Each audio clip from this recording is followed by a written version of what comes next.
The lead cow went down in the mud at the bottom of the wash. 1,000 pounds of bone and bawling milk cow sunk to the belly in the spring melt, and every man on the Ardith ranch stood up on the dry bank shaking his head, certain the animal was already lost.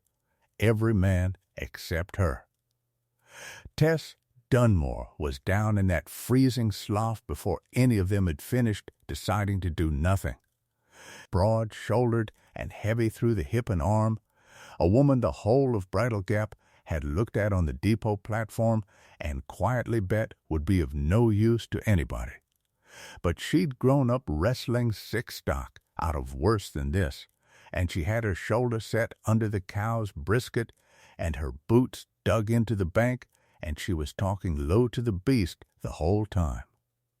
The way you gentle a frightened child, and by the time the men thought to bring a rope, she had the animal's forelegs free and its head up out of the water and the worst of the danger behind them. They watched her do it. Not one of them had stepped down off that bank. If this story warms something in you tonight, take a moment to subscribe to this channel and follow Tess's story all the way to the last word. And do me one small kindness and drop the name of the city you're listening from in the comments below, because I would dearly love to see just how far this story travels before the night is out. She had come to Bridle Gap, Colorado with one carpet bag, a wooden cheese press wrapped in sacking that was heavier than everything else she owned put together, and a square of newsprint folded so many times the creases had gone soft as old flannel. A ranch on the Bridle Gap Road wanted a woman of capable hands and steady character, the advertisement said, for dairy work, household labor, and the tending of stock as needed. Room and board. No prior references required. It was that last line that had carried her 300 miles from the failed creamery in Kansas, where her name was no longer welcome. Because Tess Dunmore had no references to offer. No family left living to vouch for her. No master who recalled her work with any fondness. Only the cheese press her mother had left her, and a pair of hands that had never once, in all her 28 years, let her down. Her mother had been a dairy woman before her, a German woman with strong arms and a soft voice, who had taught her daughter the whole craft of milk and curd in a sod-walled spring house on the Kansas flat, and had died of a lung fever the winter Tess was 19, and had left her nothing in all the world but the wooden press and a head full of knowing. After that, Tess had hired out to this farm and that creamery, the best dairy hand in 3 counties, and paid the least and thanked the never, because she was a woman, and a poor one, and built as she was built, and the men who owned the cows took her work and gave her board and let her understand that she ought to be grateful for even that. The last of them had been a creamery man named Harlow, who had run a fine operation into the ground through his own slovenliness and his own drink, souring his vats and short-weighting his customers until the whole thing came down around him, and when it came down, he had needed a name to hang it on that was not his own, and the name he had chosen was hers. The fat dairy girl who could not answer back, and he had put it about the county that the Harlow Creamery had failed because the woman in the spring house could not keep it clean, the very woman who had begged him for a year to mend his ways, and there had been no one to say different, and that was why Tess Dunmore's name was no longer welcome in that part of Kansas,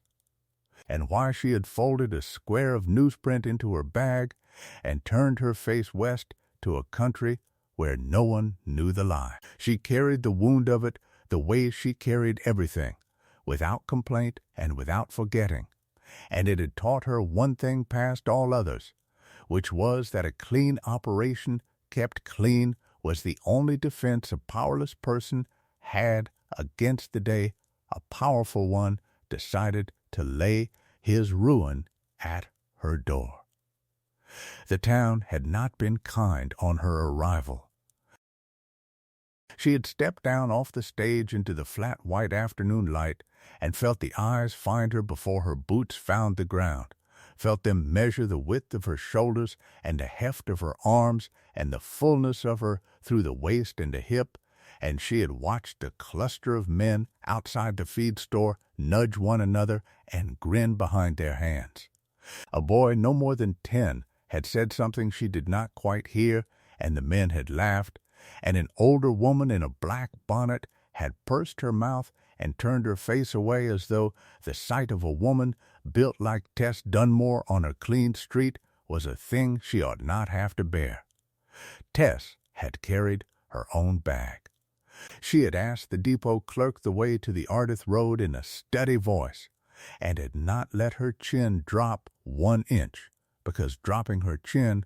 was a thing she had taught herself never to do in front of strangers, and the clerk had pointed west with 2 fingers and told her it was a fair walk and a poor place to walk to.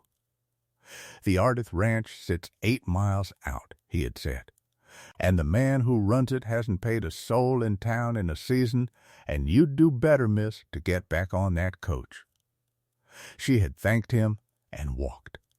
The road west out of Bridle Gap ran along a wide, shallow valley where the grass was coming back green after the snow, and the cottonwoods along the creek were just breaking into leaf.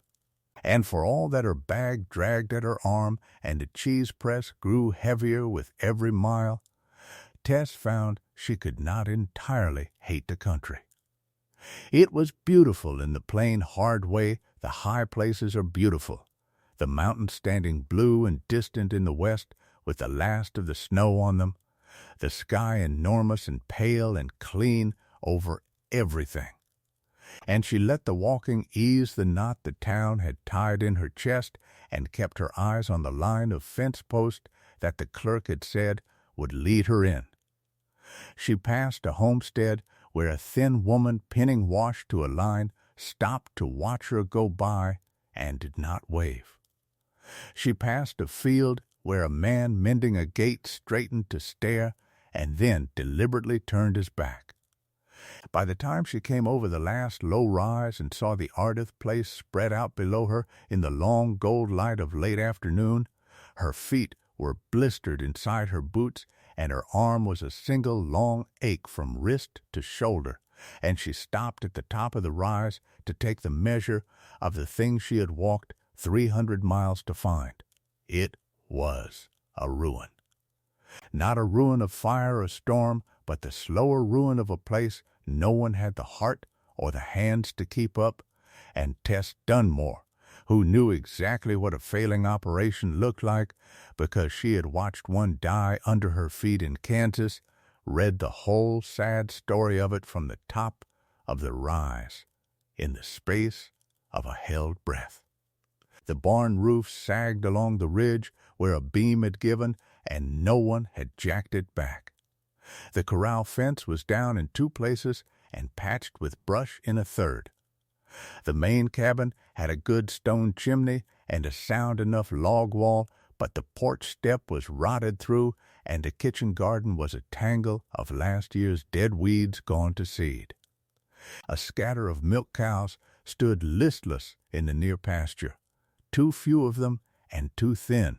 their coats dull and staring in a way that told her before she was within 100 yards of the gate that they were sick, or hungry, or both.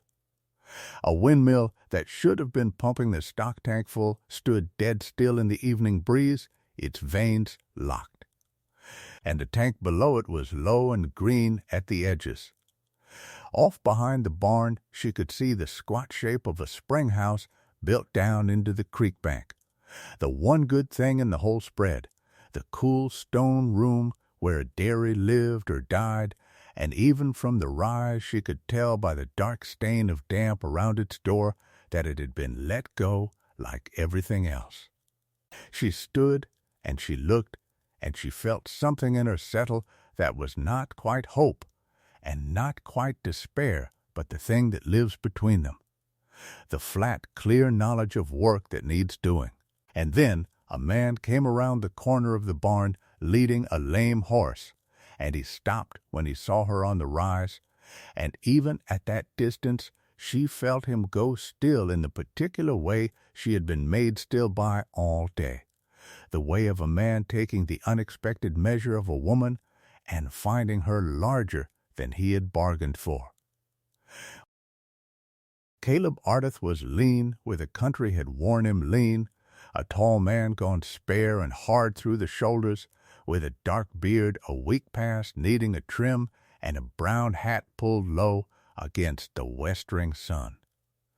He wore a worn vest and a gun belt and boots that had been good once, and he stood holding the lame horse's lead and watching her come down off the rise with a face she could not read from any distance, a face that gave away precisely nothing. And Tess Dunmore set her jaw and walked the last quarter mile down to the gate of the Ardith Ranch and stopped on the far side of it and said, plainly, that she had come about the advertisement. He looked at her for a long moment.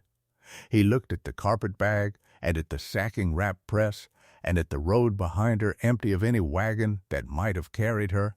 and then he looked at her shoulders and her arms and the breadth of her, and something moved behind his eyes that was not kind and was not cruel either, only tired, the look of a man who had hoped for one thing and been sent another. "I advertised for a dairy woman," he said. "So you did," said Tess. "And here you are," he said. "And let the rest of it hang there in the cooling air, all the things a man says when he means a woman is too much, too big, too plainly not what the picture in his head had promised." And Tess Dunmore had heard every shape of that silence her whole life, and she met this one without flinching. "I am a dairy woman," she said. "I have made butter and cheese since I was 9 years old, and I have nursed sick stock since before that. And I walked 8 miles from your town because your advertisement said no references were required, and I have none. And I will work the first month for board alone, and you may judge my hands against any claim I have made, and if they fall short, you may put me back on the road and owe me nothing." She said it all in one steady breath, and then she stopped, because she had learned long ago that a person who keeps talking past the necessary words is a person trying to be liked. And being liked had never once kept a roof over her head. Caleb Ardith looked at her a while longer. Behind him, the sick cows stood in the failing light, and the dead windmill creaked, and somewhere in the barn a child she could not yet see was watching the whole exchange through a knothole in the boards, and at last the man took off his hat and ran a hand back through his dark hair, and put the hat on again, and said the thing that would turn the rest of both their lives. "The spring house is a mess," he said. "The cows have got the scours and the milk's gone off, and I can't sell a drop of it in town for love nor money, and I've got no wage to offer you, and a note coming due I can't pay." He paused. "If you can do half of what you just claimed," he said, "you can have the lean to room off the kitchen, and what food there is,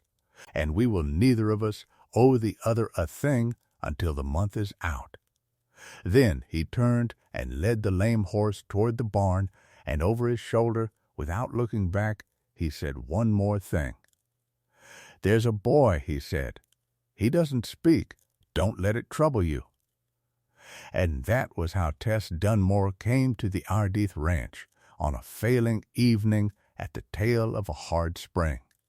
with nothing but 2 strong arms and a cheese press and a stubbornness the whole world had spent 28 years mistaking for a flaw.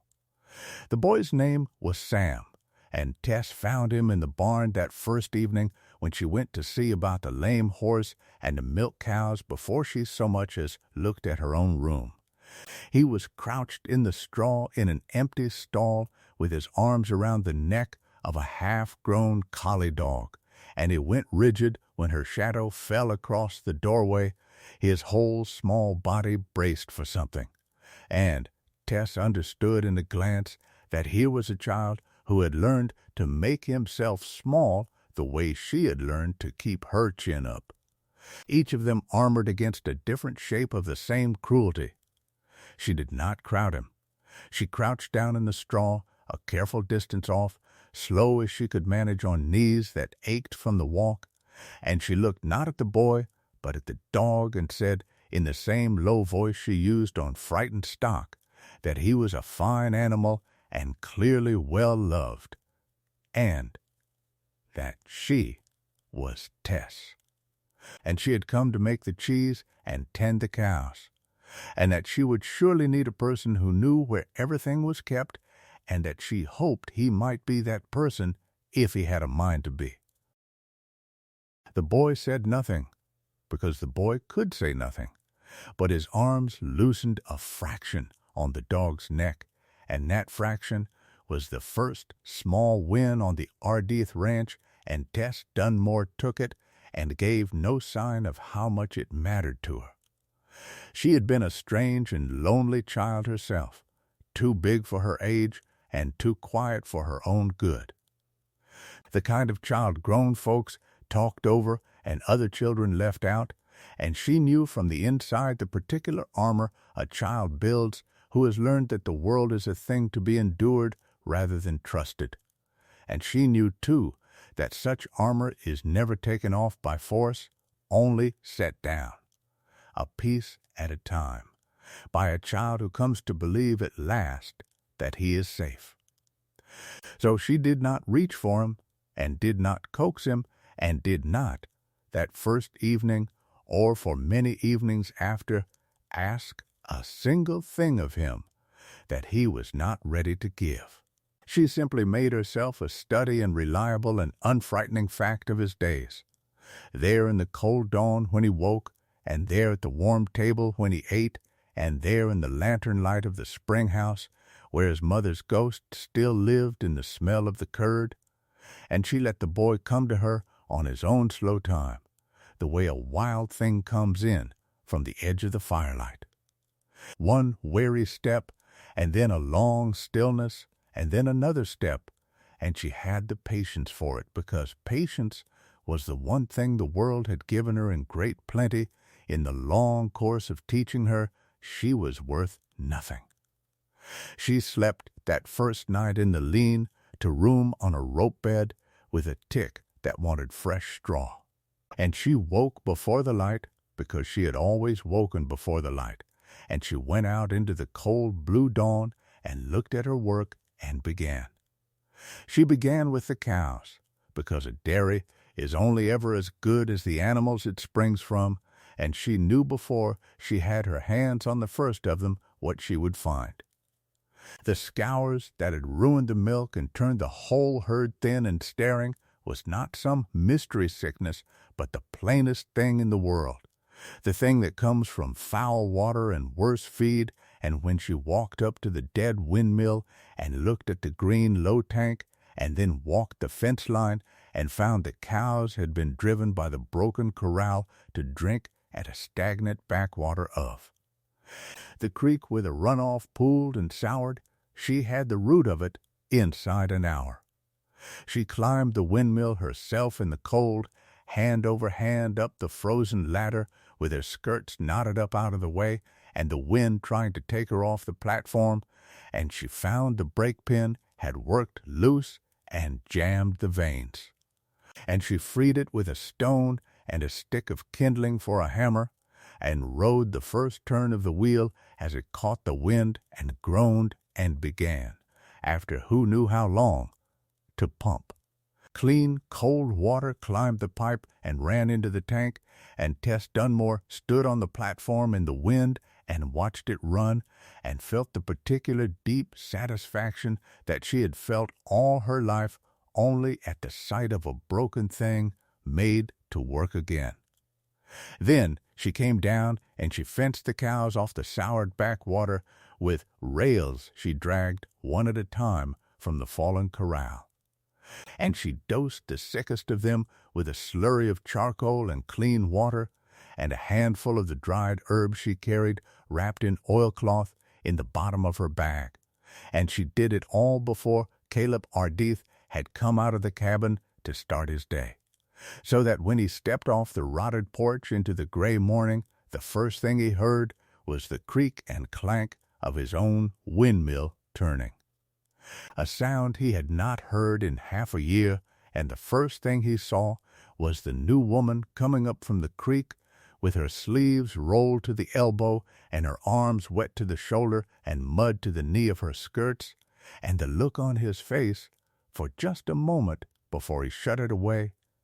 was the look of a man who has been handed back a thing he had given up for lost. He did not thank her. He was not, she would learn, a man who knew any longer how to say the soft things, the years and the grief having worn that part of him down to nothing the way water wears stone, but he stood and looked at the turning windmill a while, and then he looked at her, and he said only that there was meal in the bin if she meant to cook, and went to see to his lame horse, and Tess Dunmore, who had not come 300 miles to be thanked, went in and cooked. She found the kitchen in the same shape as the rest of it, a good iron stove gone cold and greasy, a flour bin half full of weevils she patiently sifted out, a crock of sour milk she would not waste, and one boy sitting silent and watchful on a stool in the corner with the collie dog at his feet. She set the stove going, and she scoured the worst of the grease off the cooktop, and she made. Out of the meal and the salvageable flour and the sour milk that she would not let go to waste, a great skillet of corn cakes and a pot of mush sweetened with the last of a hardened cone of sugar she found shoved to the back of a shelf. And she set a plate of it down on the stool beside Sam without a word, and another at the place at the table. And she watched out of the corner of her eye as the boy looked at the food and then at her, and then ate, slowly at first, and then not slowly at all, in the way of a child who has not been reliably fed, and the sight of it put a hard thing in her throat that she swallowed down and said nothing about. Caleb came in from the barn and stopped at the smell of it, because a man does not forget the smell of a real meal cooking even when he has been a long time without one, and he sat at the table and ate 3 plates of corn cakes and did not speak except once near the end to say that they were good. That was the whole of it, the entire speech. They were good. 2 words from a man who hoarded his words like the last coins in a purse, and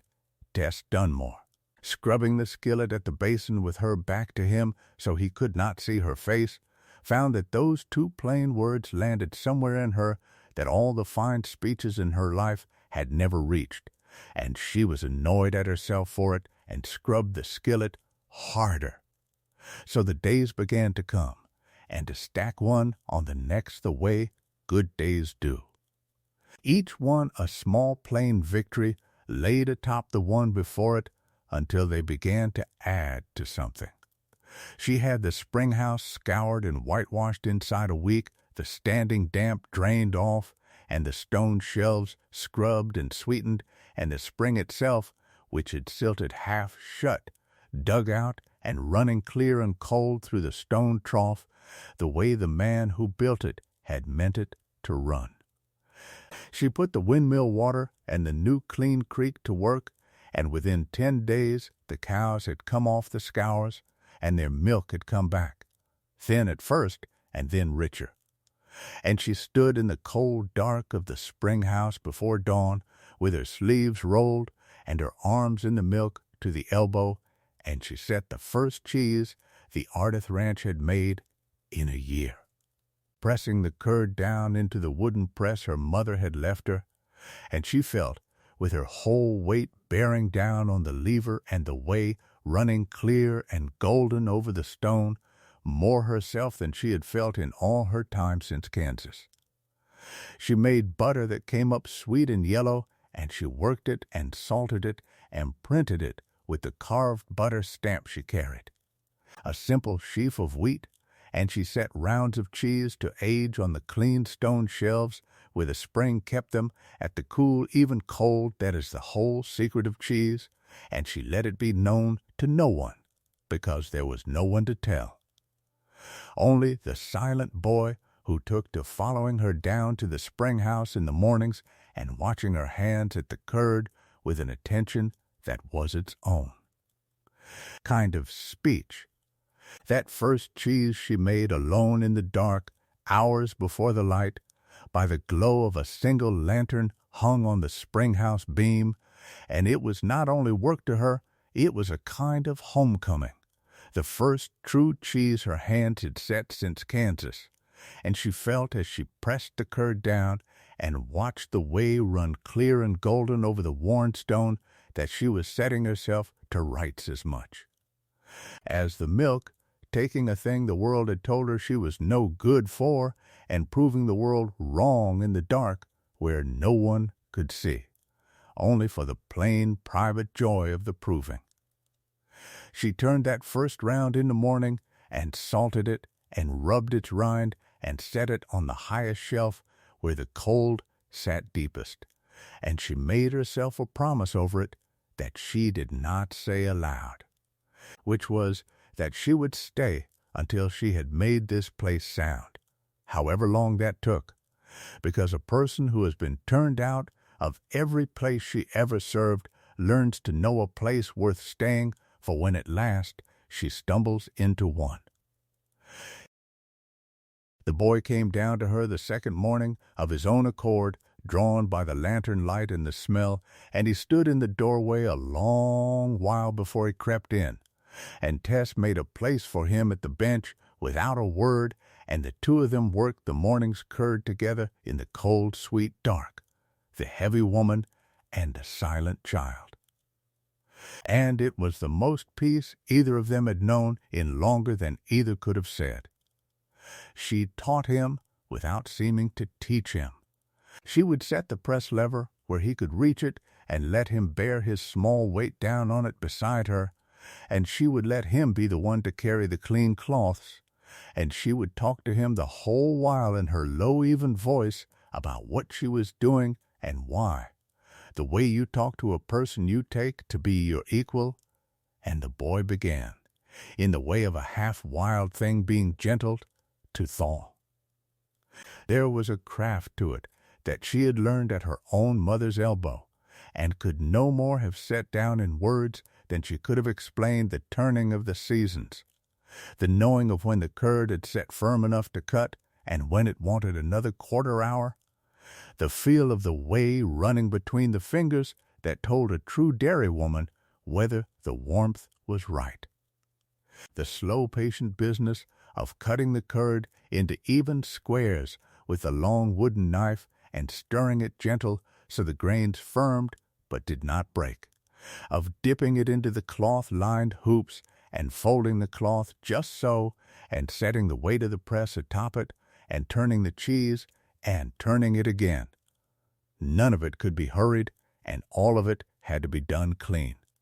And Tess Dunmore did it clean, scalding every cloth and every hoop, and the long knife too in water boiled over the spring-house fire, scrubbing the stone trough morning and evening, salting her hands raw,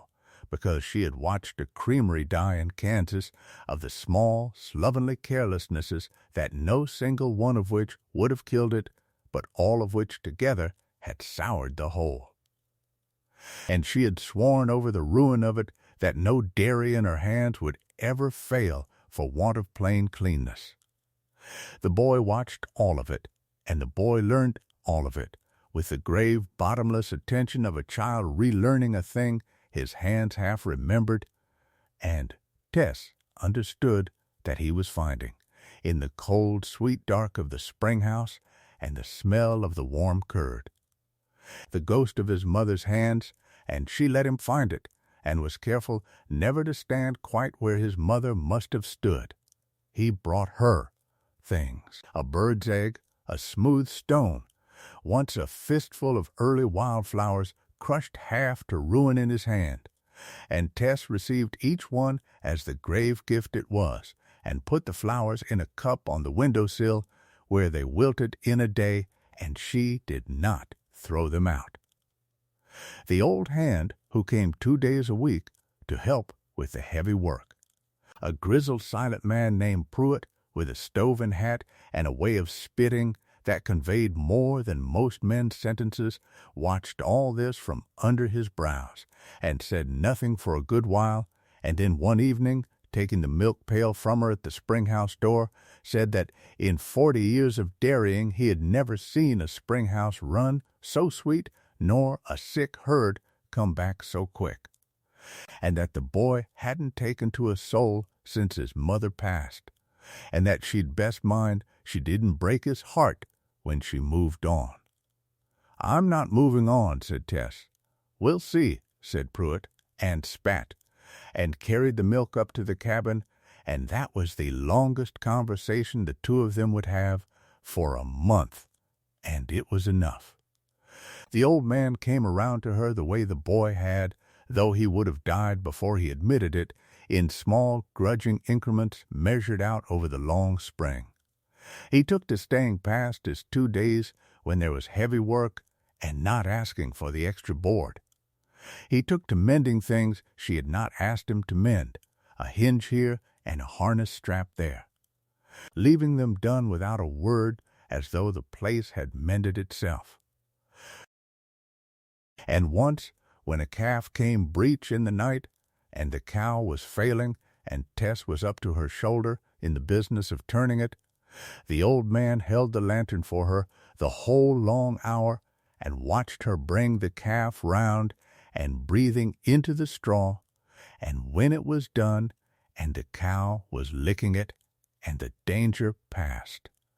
Pruitt looked at her bloody to the elbow in the lantern light, and said that her mother must have been a fine hand to have taught her that, and Tess Dunmore, who did not speak much of her mother to anyone, found she could speak of her to this grizzled, silent man, and told him a little of the sod-walled spring-house on the Kansas flat, and the old man listened and nodded and said only, at the end of it, that it was a hard thing to be the best at a trade and have the world too foolish to see it, and that he had known the feeling himself once long ago, and that was the most either of them ever said of their own hearts, and it bound the two of them together better than a year of easy talk could have done. The cowboy watched her too. She felt it without ever catching him at it, the weight of a man's attention from across a yard or through a barn door, and she came to understand that Caleb Ardith was a man watching her not the way the men outside the feed store had watched her, with their grins and their nudging, but the way a man watches a thing he cannot account for, a thing that does not fit the bitter shape his life had taught him to expect. She had been on the place 2 weeks, the first time she saw the whole of his grief plain. She had come up from the spring house in the last light with a round of the first good cheese to set on the table, and she had passed the open door of the small bedroom off the main room and seen him standing in it, his back to her, in front of a chest of drawers on which sat a tintype in a tin frame and a woman's hair comb of carved bone, and he was not touching either thing, only standing and looking at them in the gray light with his hat in his hands, and Tess Dunmore stepped back quiet from the door and went to the kitchen and did not let him know she had seen, because some things a person is owed the privacy of, and a man's grief for his dead wife in the failing light is one of them. She learned the shape of the loss in pieces, never from him. From Pruitt she learned that the woman had been called Eleanor, and that the fever had taken her in the second hard winter, and that the boy Sam had been 4 and had not spoken a word since the morning they buried his mother under the cottonwood by the creek. From the boy's silent, grave attention to the dairy, she half guessed that his mother had been a dairywoman too, that the spring house had been her place, that the smell of warm curd and the sight of a woman's hands at the press were threads back to a thing he had lost. And the guess put a tenderness in Tess that she handled carefully, the way you'd handle a hot thing, because she had learned to be wary of tenderness, which had a way of leaving a person open. There came a night in that first month when the boy took a fever, a sudden hard spring fever that came up in him by evening and had him burning and shivering on his cot by full dark. And Tess Dunmore, who had nursed sick stock and sick people her whole life,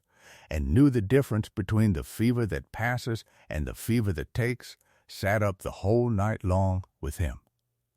sponging him cool and dosing him with a tea of the willow bark and the dried herbs from her oilcloth bundle, and keeping the broth warm on the stove for the moment he could take it. Caleb sat up with her, the two of them on either side of the small burning child through the black middle hours, and Tess saw the old terror plain on the man's face, the terror of a fever in the dark in a house where a fever in the dark had taken everything once before,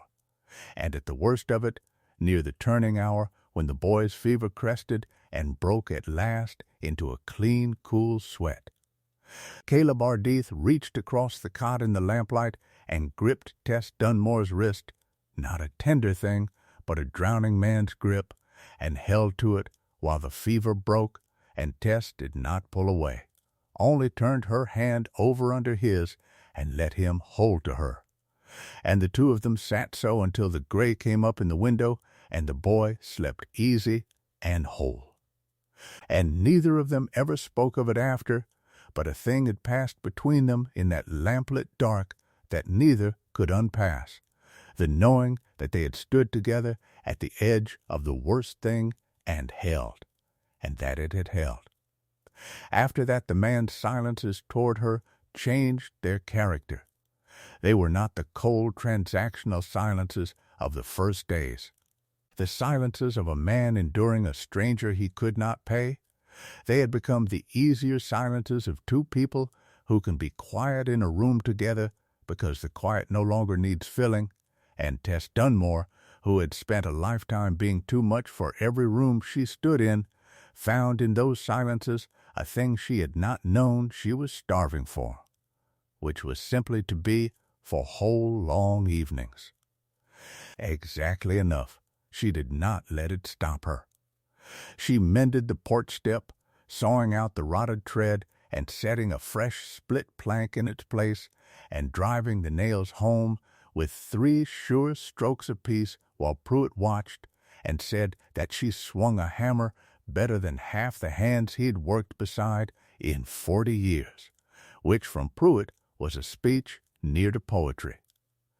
She fenced the kitchen garden against the deer with stakes she cut and pointed herself,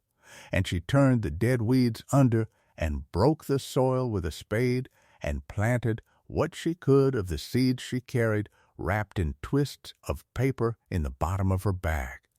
beans and squash and a row of the hardy greens that would stand a frost.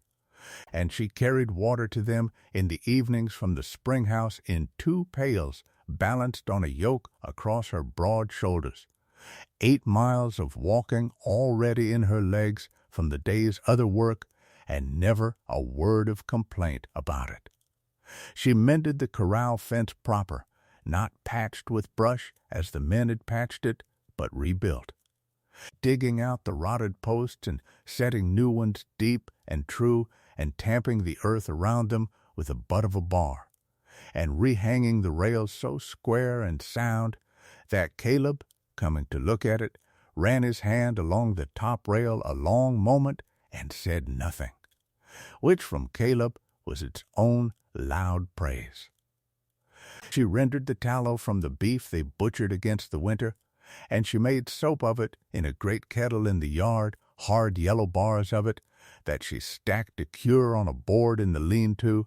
And she made candles, too, dipping the wicks again and again into the warm tallow in the cool of the evening, with the boy turning the drying rack for her. And the smell of the rendering and the soap and the warm tallow joined the smell of the curd as the smells of a place that was being kept. The place began, week on week, to come alive under her hands the way the windmill had caught the wind, slow and then all at once, until a person coming over the rise as she had come might have looked down at the Ardith ranch and seen not a ruin but a homestead. A poor one still, and a small one, but a living thing, with smoke from the chimney and wash on the line, and a herd of milk cows grown sleek on clean water, and a child in the yard who did not speak, but who that very child had taken to running to the top of the rise of an evening to watch the road for the sight of her coming home. There was a market day in Bridle Gap on the last Saturday of every month, and 3 weeks into her time on the place, Tess Dunmore loaded the buckboard with rounds of cheese and crocks of butter, the first the ranch had had to sell in a year, and drove the 8 miles into town to turn her work into the coin the ranch so badly needed. She did not expect a welcome, and she did not get one. The market square was crowded and loud and bright with the goods of the valley, and she set up her board at the open end of it because the better places were taken, and she laid out her cheeses and her sweet yellow butter under a square of clean cloth, and she stood behind her board in her plain dress with her chin up, and she waited. The first hour was the cruelest. The women of the town came by in their 2s and 3s, and they looked at her wares, and they looked at her, and Tess saw the old calculation run across their faces, the weighing of her size against her trade, the unspoken conviction that a woman built as she was built could not possibly produce a clean and wholesome thing, that the cheese must be as coarse and the butter as common as they had decided she was herself, and most of them passed on by with their noses lifted. A pair of younger women stopped and tittered behind their hands at the breadth of her and moved off without buying. A man she did not know stood across the way and looked at her a long while with a flat assessing look that was different from the rest, a colder and more careful look, the look of a man taking inventory, and then he too moved on, and she thought no more of him then, though she would have cause to remember him soon. There was a woman 2 boards down, selling butter of her own, a sharp-faced town woman named Pearl Hocking, whose people had the dry goods store, and who had decided in the first half hour that the fat newcomer from the failed Ardith place was an affront to be put down, and she had been saying things across the gap between the boards, not quite to Tess and not quite away from her, in the carrying town woman voice that means to be heard. That a body wondered, Pearl Hocking said to the woman beside her, what sort of dirt got worked into cheese by hands the size of hams. That she'd not feed her own family off a board kept by a woman who plainly could not keep off her own dinner. That charity was one thing, but a person did draw a line. And the women around her tittered, the safe, cruel titter of people who have found someone it is permitted to be cruel to, and Tess Dunmore stood behind her clean board with her cheeses laid out and her chin up and did not answer a word of it, because she had learned across a lifetime that to answer cruelty is to feed it, and that the surest reply a person can make to being called no good is to be. Plainly and undeniably and in full view, good, so she said nothing, and she cut her samples thin and clean, and she waited, and she let the cheese speak for her, because the cheese could not be shouted down. She had sold 3 rounds and a crock by mid-morning to a railway man passing through who did not know enough to despise her, and to a thin homestead wife who tasted the cheese and went quiet and bought all she could carry when the thing happened that turned the day.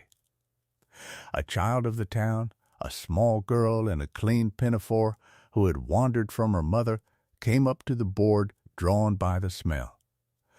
And Tess, who could not help herself around a child, cut a thin sliver of the cheese and held it down to her, and the girl ate it, and her whole face opened with the plain animal pleasure of a good thing,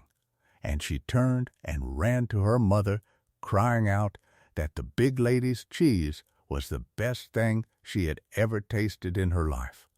in the carrying voice of a child who has not yet learned to be quiet. And half the market heard her. And the thing about a good thing is that it cannot in the end be argued with. The mother came, embarrassed and stiff, meaning to apologize and pull her child away, and she tasted the cheese to be polite, and she stopped. And she bought around. And the homestead wife who had gone quiet earlier had been telling her neighbors. And one by one, and then not one by one, the women of Bridle Gap came back to the board at the open end of the square, and tasted, and went quiet, and bought.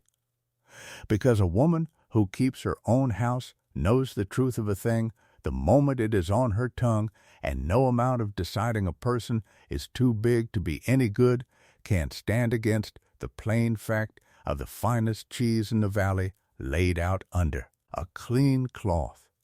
By noon, Tess Dunmore's board was bare, and her cash box was heavy, heavier than the Ardith Ranch had seen in longer than she had been alive to it. And the same women who had lifted their noses at her in the first hour were asking her, with a new and careful courtesy, when she would come again. Even Pearl Hocking, 2 boards down, found that her own butter sat unsold and going soft in the noon sun, while the valley lined up at the fat newcomers' empty board to put in their orders for the next month, and the sharp-faced woman pressed her mouth into a line and packed up early and said nothing more, and Tess Dunmore, who could have said a great deal, said nothing either. And the saying nothing was the sweeter for being a choice. The thin homestead wife, who had bought all she could carry that morning, came back at noon to buy the last crock of butter off the bare board. And she lingered, and she said, lo, that her name was Della Forrest, and that her husband ran a few milk cows out the south road, and that she had not tasted cheese like that since her own mother's. And that she hoped, with a glance about her, that Tess did not yet understand the meaning of, that the Ardith woman knew to be careful, and then she gathered her butter and went before Tess could ask her what she meant. She drove home in the long light with the empty crocks rattling and the cash box under the seat, and a thing in her chest she did not have a clean word for. She had won, that was the plain fact of it. She had stood behind a board in a town that had decided she was nothing, and she had made the town take it back, not with a word of argument, but with the plain, undeniable truth of her work. And a person who has spent her whole life being told she is no good does not get to feel that often. The clean, full feeling of having been proven right in the sight of everyone who doubted her. And Tess Dunmore let herself feel it the whole 8 miles. The gold light long across the valley and the mountains going blue in the west, and the cash box heavy under the seat. And she thought of her mother, and she thought of the lie told about her in Kansas. And she thought that somewhere a wrong had been a little bit righted today, not the old wrong, which could never be undone, but a new place made in the world where the old wrong could not reach her. And the boy was at the top of the rise watching the road, and when he saw the buckboard, he came running down it with the collie dog at his heels, running flat out the way a child runs only toward a thing he has decided is safe. And Tess pulled up the team, and he scrambled up onto the seat beside her and pressed himself against her side, and she put her heavy arm around his small shoulders and drove the last quarter-mile home like that,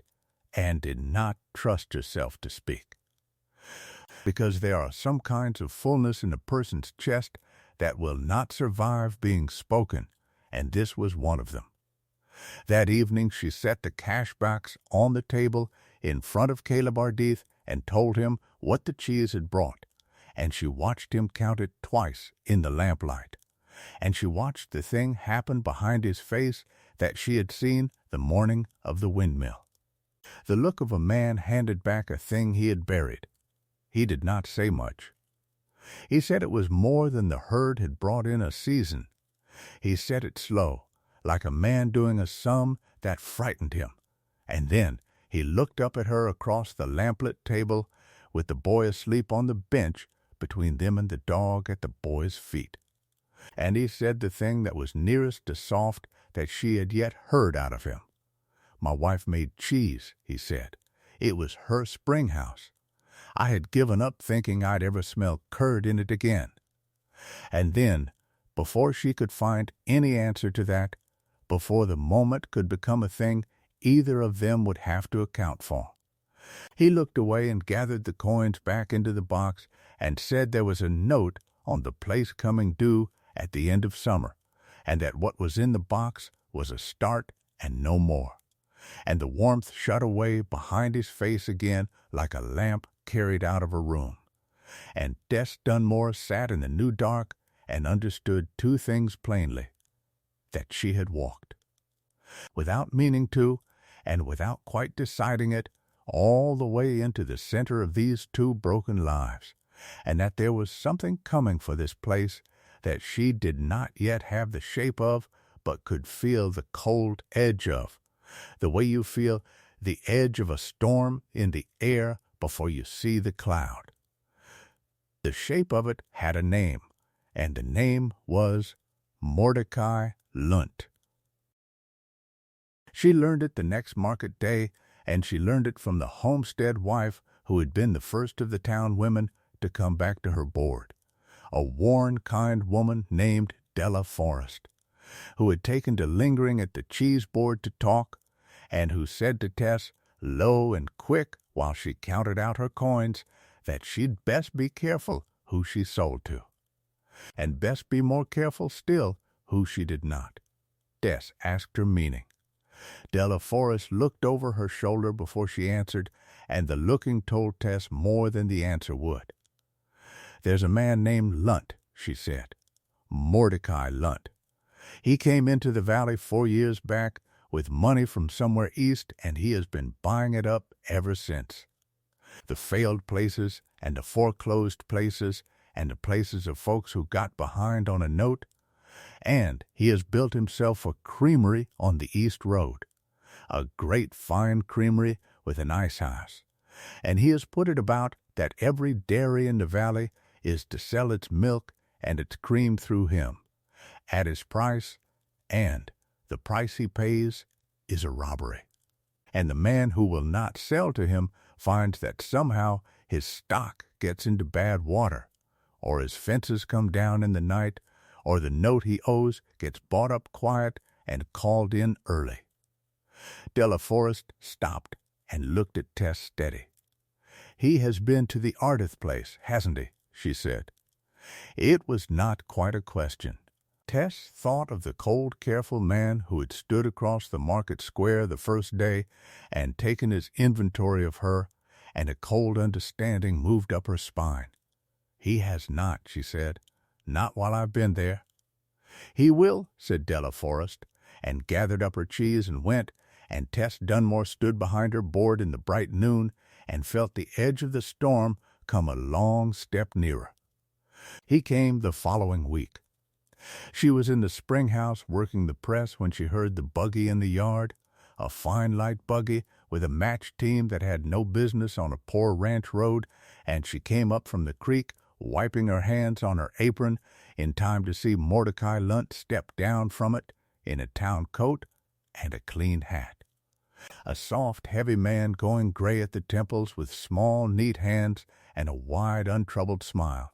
and behind him in the buggy a second man, younger and harder, with a flat hat and a quirt across his knees and the still, watchful look of a man kept for a reason. Caleb came out of the barn, and the two men met in the middle of the yard, and Tess, who had no intention of being sent inside like a thing that did not concern her, came and stood at Caleb's shoulder where she could hear, and Mordecai Lunt looked at her, and the smile widened a careful degree, and he touched his hat and called her ma'am, in a voice as smooth and cold as spring house stone, and went straight on talking to Caleb as though she were a fence post. He had come, he said, in the spirit of neighborliness. He had heard, he said, that the Ardith place had found its feet a little this spring, and he was glad of it, sincerely glad, for it was a hard thing to watch a neighbor struggle. He had also heard, he said, and here the smile did not change at all, though the words beneath it did, that the Ardith cheese had done a brisk trade in the market square, and he wished only to remind his good neighbor that the valley got on best when its dairies pulled together, when their milk and their cream and their cheese all flowed through the one good creamery where it could be properly handled and properly sold, rather than scattered piecemeal across a market board where, he was sorry to say, the quality could not be assured and the good name of the valley's dairy might suffer. He named a price he would pay for the Ardith milk delivered to his creamery. It was, as Della Forrest had promised, a robbery, less than half what the cheese had brought at the board, and he named it in the same neighborly voice as though it were a kindness. And then he stood with his soft hands folded and his untroubled smile, and waited for Caleb Ardith to be grateful. Tess felt Caleb go still and hard beside her, felt the old tiredness and the old grief and the new note coming due all settle onto him at once, felt him standing on the knife's edge where a desperate man stands when a wolf offers him a way to feed his child. And she understood that he was going to refuse, and that refusing was going to cost him everything, and she understood in the same breath that she could not let the whole of it be his to carry alone. So Tess Dunmore spoke. She thanked Mr. Lunt for his neighborly call, in a voice every bit as smooth as his own, and she said that the Ardith Ranch was a small place, and made only a small amount of cheese, too small surely to trouble a creamery of his size, and that she rather thought they would go on selling their little at the market board where the trouble of it would not fall on his shoulders. And she smiled at him, a plain, pleasant smile with nothing behind it for him to catch hold of, and she watched the smooth surface of Mordecai Lunt's face develop, for just an instant, a hairline crack. He had not expected the woman to speak, and he had not expected the woman, having spoken, to be quick. He looked at her then the way he had looked at her across the market square, the cold inventory. And Tess looked back at him and let him take his measure and gave him nothing, and at last he gathered his smile back up and said that he was sure they would all be the best of neighbors, and that he hoped, for everyone's sake, the Ardith herd stayed healthy and the Ardith fences stayed up, because the country could be hard on a place that stood alone. And he touched his hat again and climbed back into his fine buggy, and the hard man with the quirt turned the match team, and they went back down the road they had come, and the threat hung in the dust behind them as plain as if he had spelled it out. Caleb Ardith stood looking after the buggy a long time. You should not have spoken to him, he said at last, but the way he said it was not in anger. It was nearer to fear, the fear of a man for a person who has just put herself between him and a thing that bites. He buys the notes, Caleb said. He bought out the Hadley place that way, and the Coombs place. He'll have heard the bank holds paper on me, and he'll buy it the way he bought theirs, and call it in a month early, when I can't pay. And there's not a court in the territory that'll lift a hand, because half the court owes him money. He looked at her. I can't fight a man like that, he said. I've got the boy. And Tess Dunmore, who had spent her whole life being underestimated and had learned in that long schooling exactly how a person underestimated turns the underestimating to her own use, looked at the dust settling on the road and felt her mind go cool and quick and clear, the way her father had taught her it should, the way years of being counted out had honed it whether she willed it or no. You can't fight him with fences and fists, she said. He's too big and too rich, and he's bought the law. She turned and looked at Caleb. But a man that big has gotten careless, she said, because no one has ever made him be careful. And a careless man leaves a trail. And then she told him the thing she had been turning over since the buggy first came up the road. The thing that would, if she was right, be the saving of the Ardith Ranch and every small place in the valley that Mordecai Lunt had his soft hands around the throat of.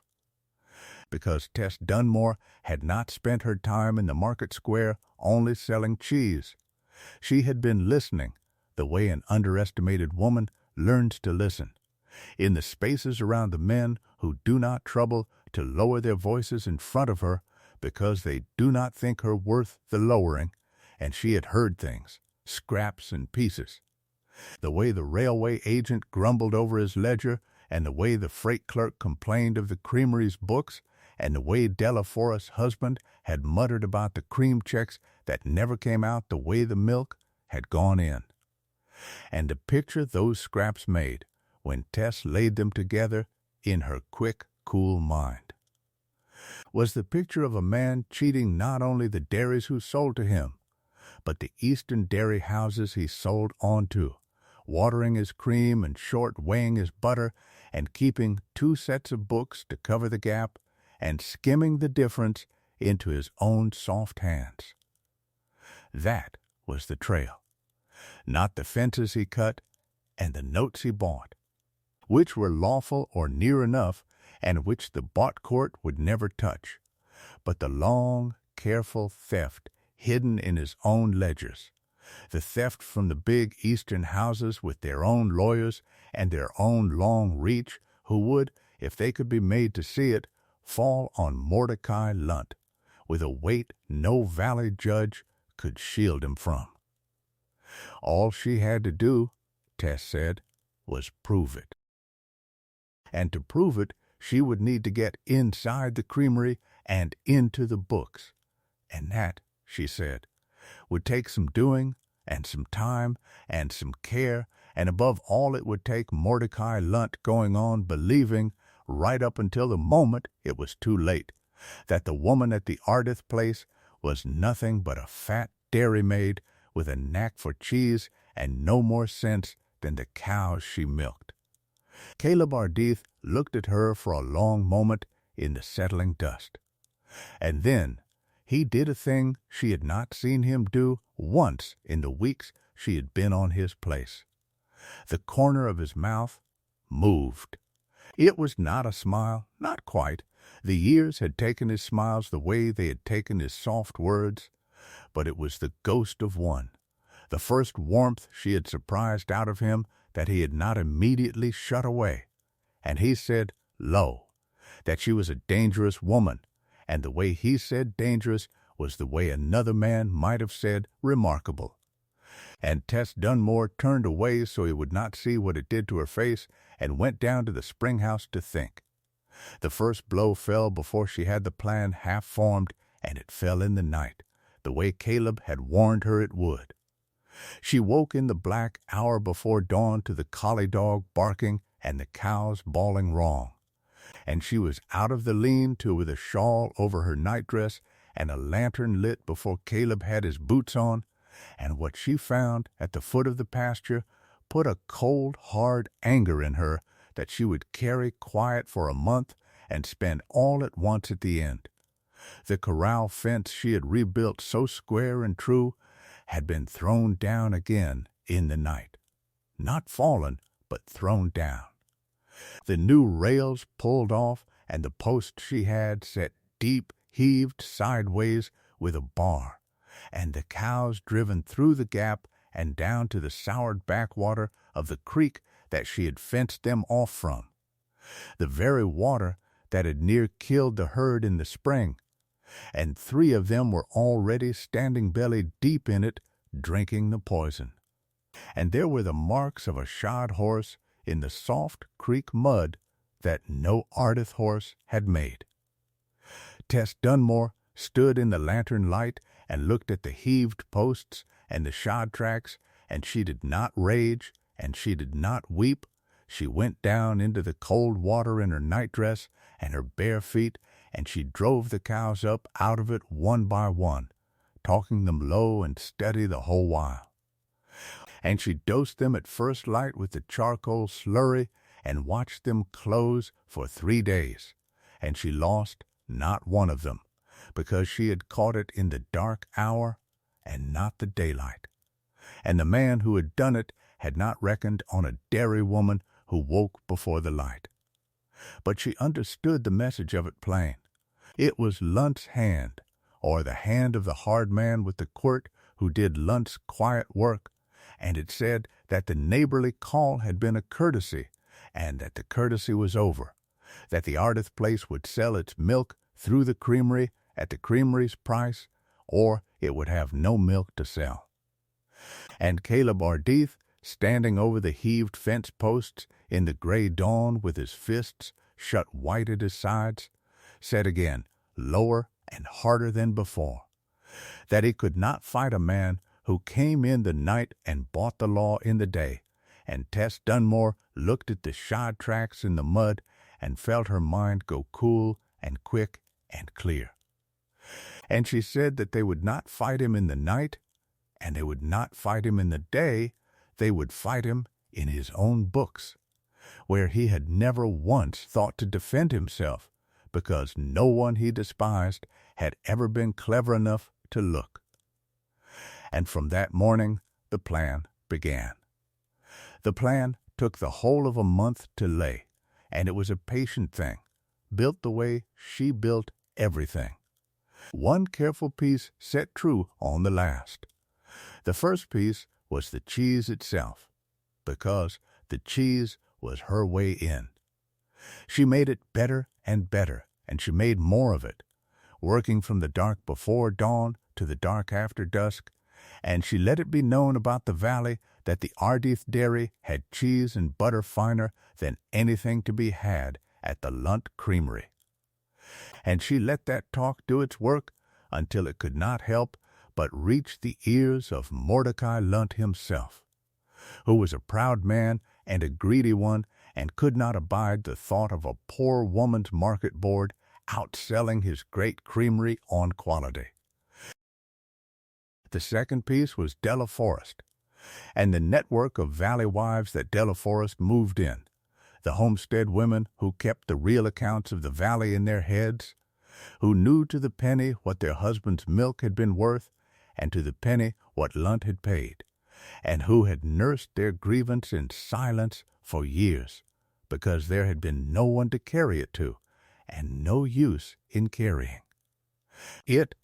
Tess gathered them 2 and 3 at a time at the market board, and she listened, and she wrote nothing down where it could be found, but set it all in order in her head,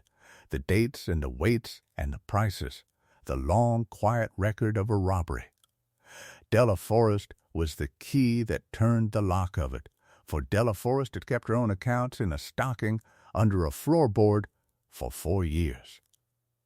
The true weight of her husband's milk written down each delivery day in her own cramped hand, against the lesser weight the creamery clerk sat down and paid for, and she brought the stocking to Tess one market day wrapped in a dishcloth, and laid it on the board among the cheeses, 4 years of a robbery recorded by a homestead wife who had never once thought there was a soul in the world who could do anything with it and Tess Dunmore looked at those papers and felt the whole shape of her plan come solid in her hands. The other wives came after Della. Once Della vouched for the Ardith woman, the Hadley widow, and the Coombs daughters, and a half-dozen more, each with her own grievance and her own remembered weights. And Tess took them all into the order of her head, and asked each of them, when the time came, to set her name to a plain sworn paper, and not one of them refused, because every one of them had carried the same silent anger for years, and had only ever lacked a person with the wit and the will to carry it somewhere it would land. By the end, she had the testimony of a dozen households against the creamery's published books, the gap between them as plain as the gap between Lunt's smile and his soul, the long, quiet record of a robbery made ready at last to be spoken aloud where it would do the most harm. The third piece was the boy. She had not meant to use the boy, and she would not have if there had been another way. But the boy gave her the way himself, and she could not in the end refuse it, because the great creamery on the East Road took in stray help at haying, and at the spring churn boys from the valley to fetch and carry, and Sam, who said nothing and noticed everything, who could move through a place,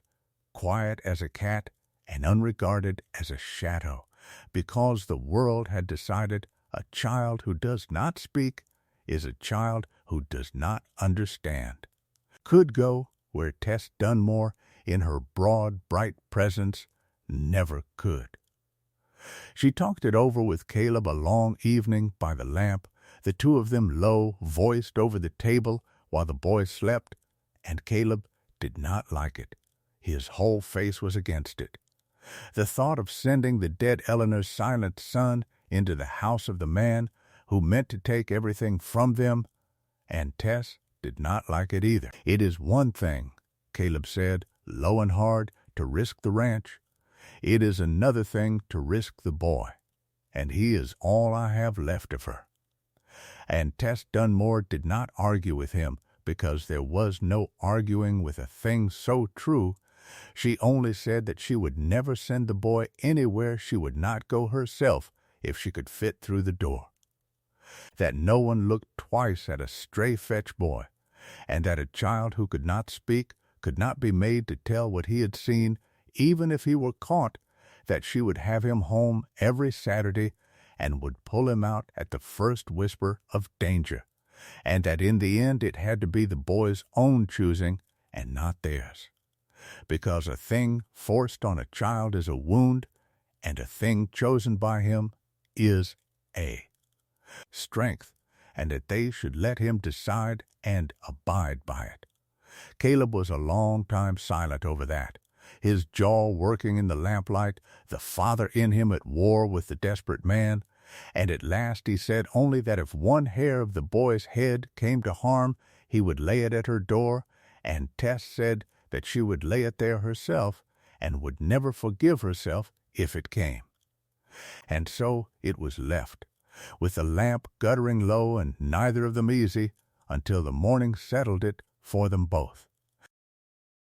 But the boy, it turned out, had been listening at the knothole, the way he listened at everything, and in the morning he came to Tess in the spring house and took up a clean cloth and a stub of charcoal, the charcoal she dosed the cows with, and on the smooth, whitewashed stone of the spring house wall he drew, in a child's plain, sure hand, a picture of the great creamery with its ice house, and a picture of himself small beside it, and a picture of a book, a ledger book, open, and then he looked up at her with his mother's grave eyes, and Tess Dunmore understood that the child had made his own choice, and that it was not hers to refuse him, only to keep him safe in it, and she knelt down in the cold of the spring house and put her arms around him and held him, the silent boy who had not let a soul near him since the morning they buried his mother, and he let her, and that was the last and the strongest piece of all. the peace that was not part of any plan, the plain fact that the three of them had become, without any of them quite saying it,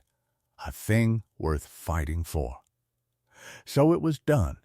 and it was done carefully. Sam went to the creamery at the spring churn as one stray fetch boy among a half-dozen hired on by a foreman who did not look twice at a small, silent child. And for 2 weeks he carried wood and swept the churn floor and fetched water and made himself so small and so quiet and so unregarded that the men of the creamery forgot he was there, talked over his head. Left him to sweep the office while they took their dinner, and the boy, who could not tell what he saw but could draw it true as a tintype, came home each Saturday and drew on the spring-house wall the things he had seen. He drew the 2 ledger books, the one that lived open on the clerk's desk and the one that lived locked in the iron safe and came out only when Lunt himself was there. He drew the great scale in the receiving room and the lead weight the clerk slipped under the pan when a valley man's milk was being weighed in. He drew the water barrel and the long-handled dipper beside the cream vat, the thing that no honest creamery has any reason to keep. And, piece by piece, Saturday by Saturday, on the whitewashed wall of a dead woman's spring house, the silent child drew the whole machinery of Mordecai Lunt's long theft. It became their evening's work together, the 2 of them in the lantern light after the day's labor was done, the boy drawing and Tess reading what he drew and asking him careful questions that he could answer with a nod or a shake or another quick, sure picture. Where the safe stood and how the clerk turned its dial and which nights the lamp burned late and whether the window of the office latched from within or without. It was a strange and tender and frightening thing,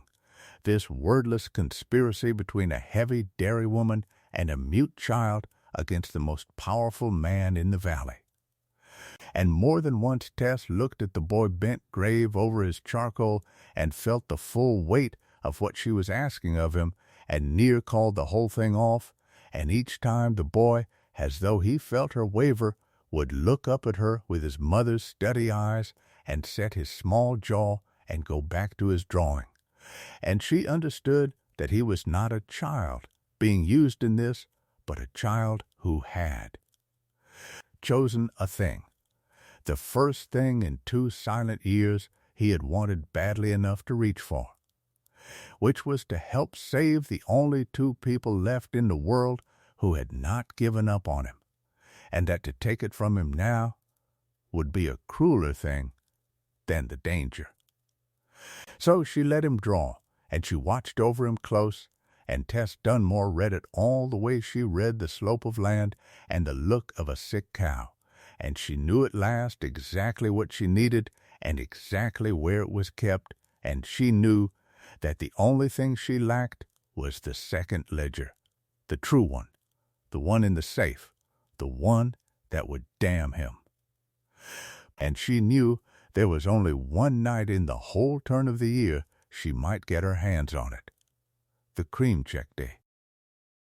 Once each quarter Mordecai Lunt opened his safe and brought out the true ledger and squared his real accounts the night before he sent his cream and butter east on the railroad and squared his false ones for the valley, and on that one night the true book sat out on his desk under the lamp from dusk until the small hours, and on that one night the man himself sat up with it, and Tess Dunmore, who had been counting the days, knew that this was the night and the only night,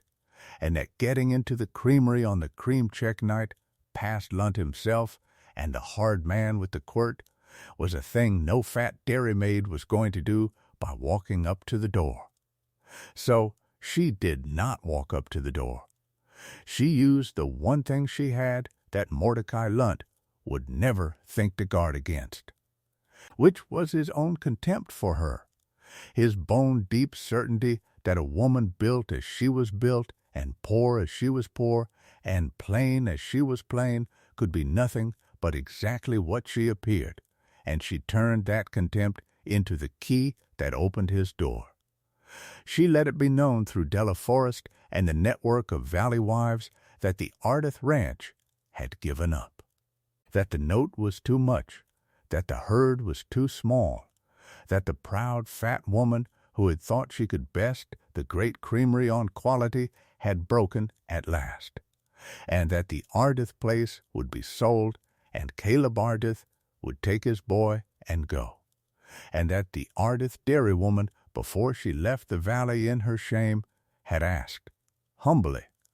whether the great Mr. Lunt might after all buy out her last cheese and her aging stock at whatever price he cared to name, since she had nowhere else to turn. It was the hardest part of the whole plan to set in motion, harder than the climbing of the windmill or the turning of the breech calf or any of the labor that came easy to her strong hands, because it asked her to do the one thing she had sworn across a lifetime never to do, which was to bow her head in front of the people who despised her and let them believe they had won.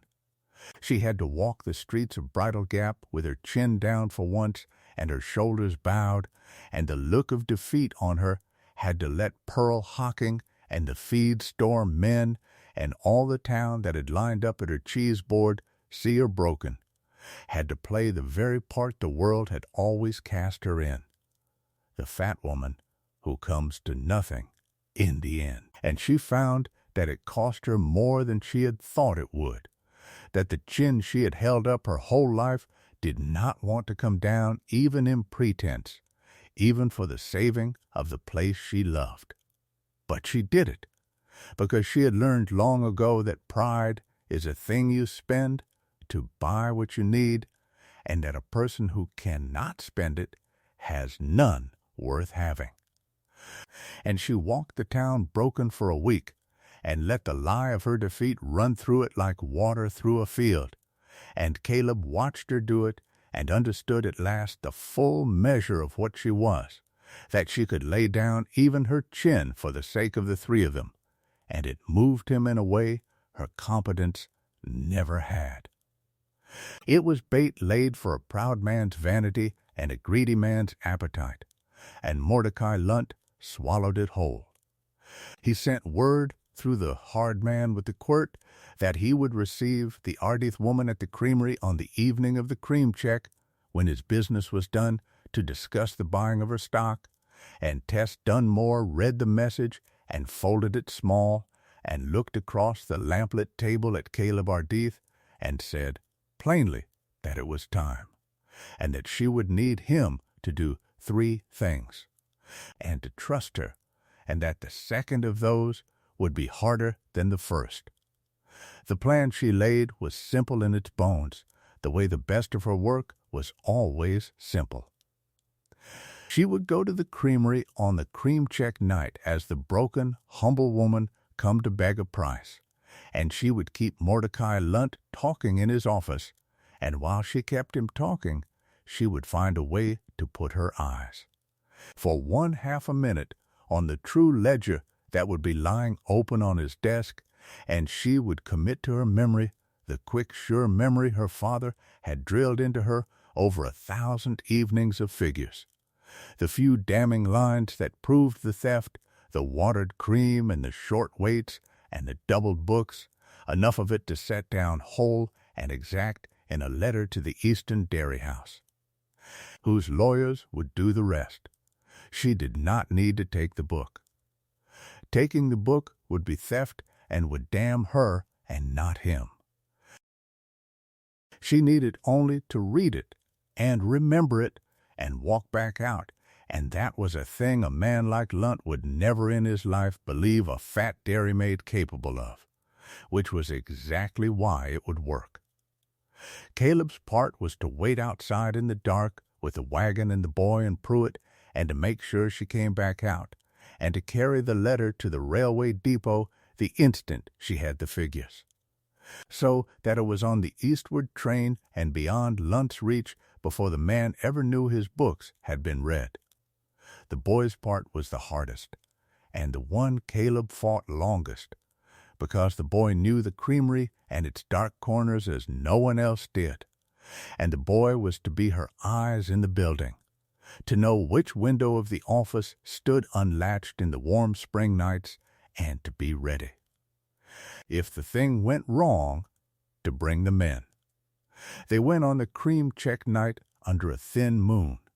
The great creamery sat dark and silent on the east road but for the one lit window of Lunt's office, and Tess Dunmore climbed down from the wagon at the foot of the lane and smoothed her plain dress and set her shawl about her shoulders, the very picture of a beaten woman come to beg. And she looked once back at Caleb on the wagon seat, with the boy a small shape beside him and the old man Pruitt a shadow behind. And Caleb looked at her in the thin moonlight with everything he could not say plain on his face for once, the fear and the trust and a thing beneath both that neither of them had named. And he did not tell her to be careful, because she was past needing it. But he said low that the boy and he would be right here, and that she was to come back, and the way he said come back was not an instruction, it was a plea. And Tess Dunmore carried the warmth of it down the dark lane to the lit door and let it steady her. Mordecai Lunt received her in his office with the lamp turned up and the true ledger open on the desk before him. Exactly as the boy had drawn it, a great leather book with the real accounts running down its pages in a cramped, careful hand, and Tess Dunmore came in humble with her shawl clutched and her eyes down, and her whole bearing the bearing of defeat, and she begged him, in a low broken voice, to buy out her last stock and her last cheese at whatever price his goodness allowed. Because she had nowhere else to turn, and the note was due, and she was beaten, and Mordecai Lunt sat back in his chair with his soft hands folded over his belly and his untroubled smile spread wide. And he savored it. He savored it the way a small, cruel man savors the breaking of a thing that had dared to stand up to him. And he made her wait, and he named a price that was an insult. And when she did not at once accept it, he made the mistake that proud, cruel men make in their hour of triumph, the mistake Tess Dunmore had built her whole plan upon the certainty of, which was that he could not resist telling the beaten fat woman who could do nothing about it, exactly how thoroughly he had won. He told her how he had bought the Hadley note and the Coombs note, and how he would buy hers. He told her how the Valley fools sold him their milk for half its worth, and thanked him for it. He told her, leaning forward now into the lamplight, with the ledger open between them and his contempt loosening his tongue past all caution, how a clever man made his real money not from the buying but from the books. And he tapped the open ledger with one soft finger as he said it, tapped the very page, and Tess Dunmore, with her eyes cast down in defeat and her shawl clutched to her throat, read that page upside down across the desk in the lamplight the whole while he talked. It was the work of her whole life, folding into a single lamplit half-hour, the reading of figures upside down across a desk, and she did it the way her mother had drilled her over 1,000 evenings of accounts at a kitchen table, fast and sure and silent, taking in the page not as words to be puzzled out, but as a shape to be swallowed whole. The watered cream entries in the receiving column and the lesser weights set down against the Valley names she knew, the Forrests and the Hadleys and the Coombs, and beside each false valley figure the true one carried over into the eastern column where the cream went out at full weight and full richness for full price. The gap between the two, as plain on the page as the gap between a sound cow and a sick one to a person who had spent her life reading both. She read the page once while he boasted of the Hadley note, and she read it twice while he boasted of the law he had bought, and she fixed in the cool, quick vault of her memory the column headings and the dates and a dozen exact figures. Enough and more than enough, while he tapped the very evidence with his soft finger and never once dreamed that the fat dairymaid across his desk could read a number, let alone remember one, let alone ruin him with it. She let Mordecai Lunt go on, telling her how she had lost, and she let him believe it, and behind her downcast eyes she had already won. Once, near the end of it, the hard man with the quirt put his head in at the office door to say the cream wagons were loaded for the morning train, and for one cold instant his flat eyes went to Tess, where she sat humble in the lamplight, and narrowed the smallest degree, the look of a man whose trade was suspicion catching the faintest wrong note. And Tess Dunmore felt her heart go to stone in her chest, and did not lift her eyes, and did not change her breathing, only clutched her shawl the tighter, and let one slow tear run down her cheek.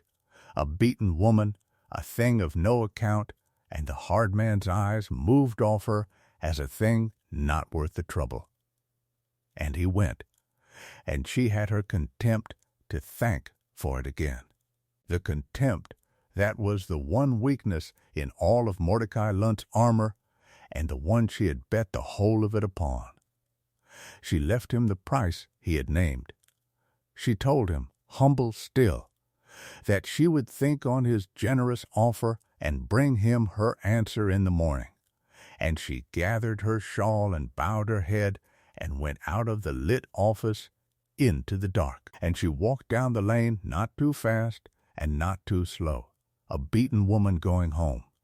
until the dark of the cottonwoods took her, and she was out of sight of the window, and then Tess Dunmore lifted her chin and walked the last of it quick and sure to where the wagon waited,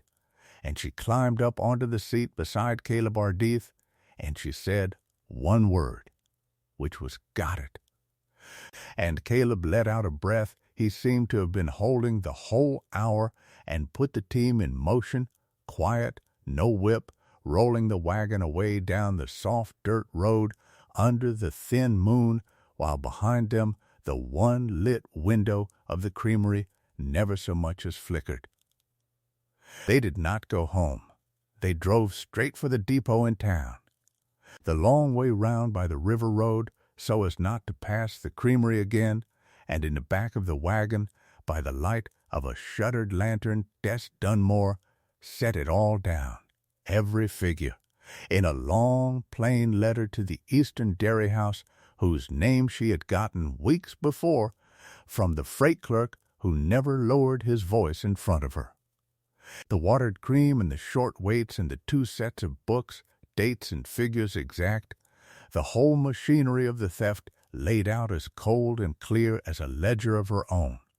And she signed it with her own name and the names of a dozen valley households who had sworn to the underweighing of their milk, the testimony she had gathered 2 and 3 at a time at the market board while the men of. The town thought she was only selling cheese.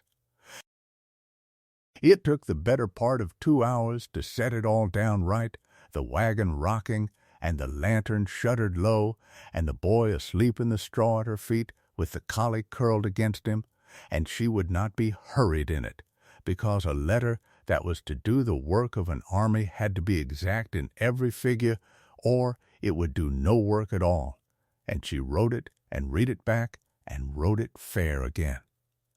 Every date and every weight and every double total just as she had read them upside down across the desk,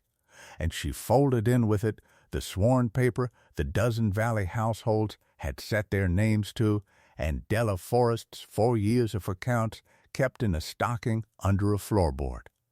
And she sealed the whole of it and addressed it to the Eastern House in her plain, clear hand. They woke the depot agent, a sleepy, resentful man who grew less sleepy when Caleb laid a coin on the counter, and they put the letter on the night mail east, and Tess Dunmore stood on the dark platform and watched the agent stamp it and toss it into the locked mail sack and the sack go up into the car, and she felt the long, patient month of work leave her hands and go out of her reach and onto the rails, beyond Mordecai Lunt forever, beyond her own reach now, too, nothing left she could do to it or about it. And she let out the breath she had been holding since the lit window, and she found that her hands, which had been steady as stone through the whole of it, through the lane and the lamplit office, and the boasting, and the hard man's narrowed eyes, and the long, careful walk back down. The dark had begun at last, now that the danger was past, and there was nothing left to be strong for, to shake. Caleb Ardith saw them shake. They were standing on the dark platform with the boy asleep against her side and the train pulling out east into the night, and Caleb Ardith looked down at Tess Dunmore's strong, shaking hands and then up at her face. And he did a thing he had not done in 2 long years, a thing he had not been able to do since the morning they put Eleanor under the cottonwood, which was to reach out slow and take a woman's hand in both of his own to still its shaking, and he did not say anything, because he was not a man for whom words came, but he held her shaking hand still in the cold until it stopped. And Tess Dunmore stood on the dark platform with the man's 2 work-hard hands warm around her own, and the train going out east with everything they had risked aboard it, and the sleeping boy heavy against her side, and she understood that whatever happened now, with Lunt and the law and the note, the thing that had truly been at stake had already come safe through. And she let her hand stay where it was. The eastern house moved faster than even she had hoped. The dairy houses of the East were great coal machines for the making of money, with no neighborliness in them and no bought valley judge to shield a man who had been cheating them.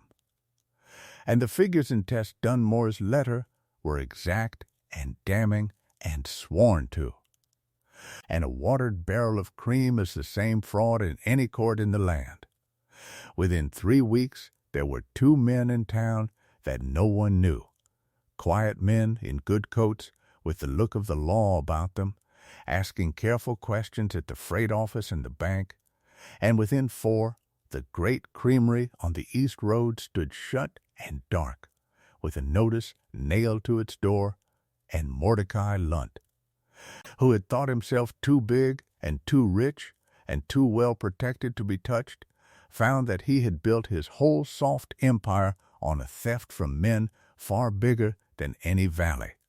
and that those men had no smiles at all. He came once more to the Ardith place before the end, in the last week before the Eastern men closed their hand on him,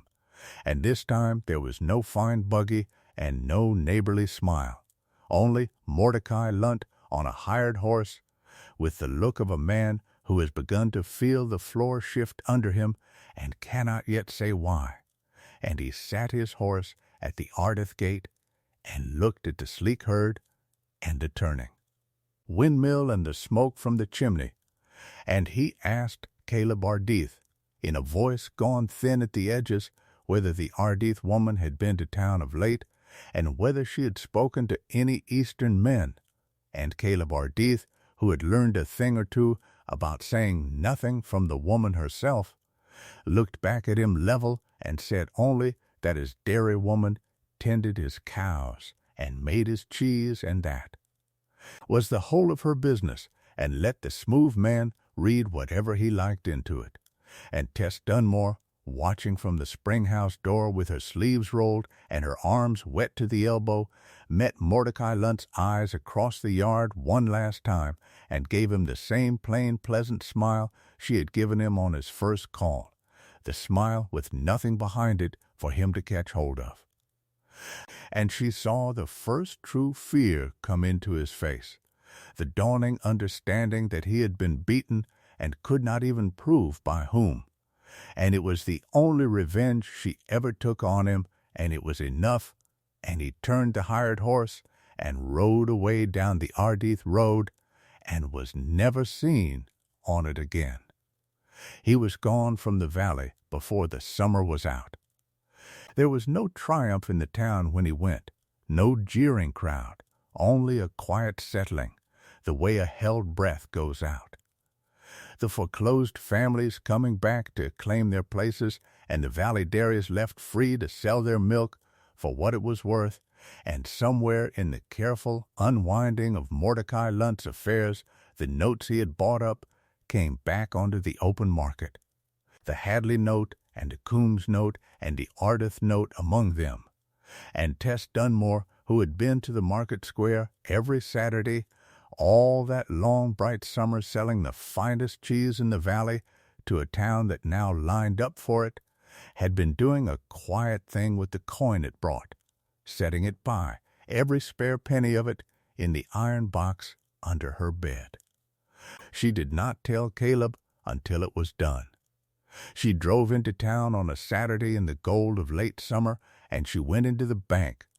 the same bank whose clerk had once told her on her first day to get back on the coach that the Ardith place was a poor place to walk to, and the man who ran it hadn't paid a soul in town in a season. The clerk was behind his counter still, and he knew her now. Everyone in Bridle Gap knew the Ardith dairywoman now. And Tess Dunmore laid down on the polished counter the long summer's takings of the Ardith dairy, hers and Caleb's together, though every coin of it had passed through her own hands, a heavy, clean, honest pile of it, and she asked,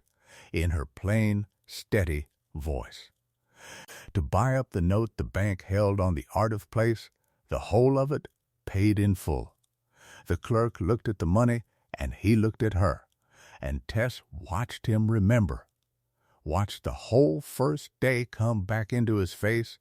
the coach and the contempt and the two fingers pointing west, and she gave him no sign that she remembered it too, only stood with her chin up the way she had stood that first day, and let him count the money, which was more than enough, and let him write out the paper that lifted the whole debt off the place and the man and the boy in one plain transaction by a woman the town had bet would be of no use to anyone. He counted it twice, and his hands were not quite steady doing it. And when it was done, and the paid note lay between them on the counter, he opened his mouth as though he might say a thing, an apology perhaps, or a word about the weather, and Tess Dunmore did not let him, only thanked him courteously for his trouble, and took up the paid note and folded it into her apron and walked out of the bank with her chin up into the gold of the late summer afternoon.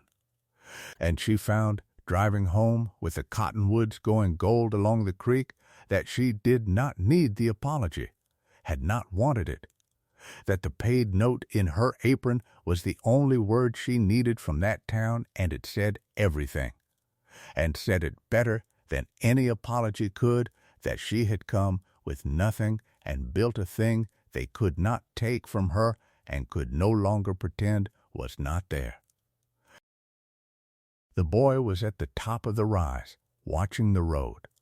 The herd was sleek, and many in the green pasture, and the windmill was turning, and the spring house ran sweet and cold, and there was smoke from the chimney and wash on the line, and the whole of the Ardith ranch lay below her in the late summer gold, not as the ruin she had first looked, down on, but as a living, thriving, settled place, a home, and she pulled up the team at the top of the rise beside the boy and sat a moment and looked at it, and the boy looked up at her, and she handed him the paid note to hold in his own hands as they drove down, because some things a child ought to be let to carry. She gave it to Caleb at the table that evening, the paid note, laid flat on the wood between them in the lamplight, and she watched him read it and read it again the way he had read the cash box the first market day, slow, like a man doing a sum that frightened him, and she watched the whole long wait of 2 hard years and a dead wife and a near-lost ranch and a silent son go off his shoulders all at once. And Caleb Ardith put both his hands flat on the table on either side of the paid note and bowed his dark head over it, and was a long time silent, and when he lifted his head, his eyes were wet, and he did not trouble to hide it from her, which was its own kind of saying. "You bought my ranch out from under the man who tried to take it,"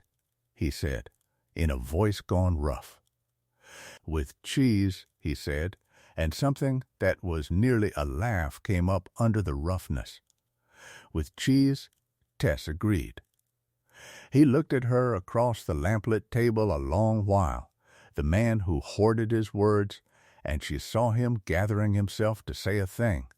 watched the struggle of it on his weathered face, the years of grief and silence standing in the way of it. And she did not help him and did not hurry him, only waited the way she had waited behind her market board in that first cruel hour, with her chin up and her heart steady. "The note's paid," he said at last, which was not the thing.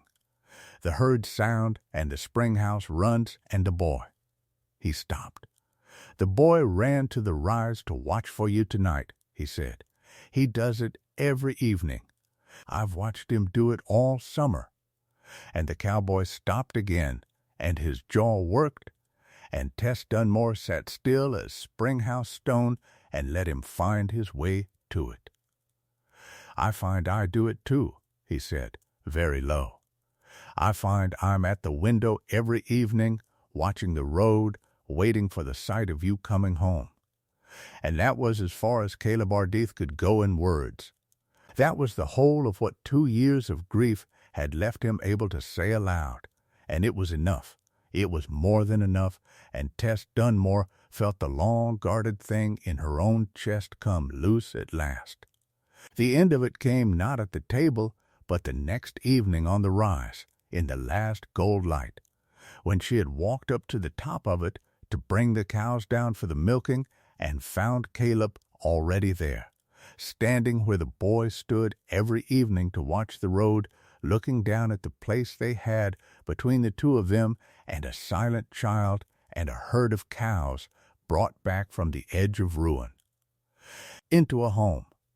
He did not say anything when she came up beside him. The light was going long and gold across the valley, and the mountains stood blue in the west, and the cottonwoods along the creek were the first gold of the turning year, and the two of them stood together at the top of the rise and looked down at the living thing they had made. And Tess Dunmore, who had been underestimated her whole long life and had turned the underestimating into her strength 100 times over, stood there in the gold light and let herself, for once, be simply seen. She thought, standing there, of the woman who had stepped down off the stage into the flat white afternoon 4 months gone, and felt the whole town measure her and find her wanting, and she found she could feel kindly toward that woman now, the way you feel kindly toward a younger self who did not know yet that she was walking toward the good thing. And she thought of her mother's hands at the press, and of the lie a small, cruel man had told about her in Kansas, and of all the rooms she had been too much for, and all the boards she had stood behind with her chin up against the cruelty of strangers, and she understood that every hard mile of it had been the road to this rise, and that she would not trade a single ache of it now, because every bit of it had made the hands that had saved this place, and the heart that had stayed. The man beside her had been wronged by the world in his own way too, hollowed by grief and worn down by a load no one had helped him carry. And the two of them standing together at the top of the rise were not a young pair flushed with an easy love, but two people who had each been broken in their own quiet fashion, and had each, against all the odds, the world lays against such things. Found their way whole to the other side of it, and that, Tess thought, was a better thing and a truer thing than any easy love could ever be. And Caleb Ardith turned to her, and he reached up, slow, the way a man reaches toward a thing he has decided at last to believe in, and he tucked a loose strand of her auburn hair, come down from her bun in the day's work, back behind her ear, and let his rough hand rest one moment against the side of her face, and Tess Dunmore did not pull away and did not drop her chin, but turned her face the smallest fraction into the warmth of his palm, and that was all. And it was everything. The note was paid, the herd was sound, and the spring house ran sweet and cold, and the windmill turned in the evening wind. Down at the foot of the rise, the silent boy had come out into the yard and stood looking up at the two of them on the hill against the gold sky, and the collie dog stood beside him. And after a moment the boy lifted his hand and waved, and Tess Dunmore lifted her own strong hand and waved back. And somewhere in the long, settling quiet of that evening she understood with her whole heart that the road she had walked 300 miles ago in her shame and her hope, the road into a town that had bet she would be of no use to anyone, had brought her here, to arise above a homestead in the gold light with a good man's hand against her face and a child waving up from the yard, and that this was the place. That she had come with nothing, one carpet bag and a cheese press and a stubbornness the world had spent 28 years calling a flaw, and had stayed for everything. That she belonged to this rise and this valley and this man and this boy, and they to her, chosen and chosen back at long last, and that she was home. And Tess Dunmore was never, not for one single day of the long and well-loved life that lay before her on that gold hillside, ever underestimated by the only people whose estimation she had ever truly needed. And never, not for one single day of all that long life, alone.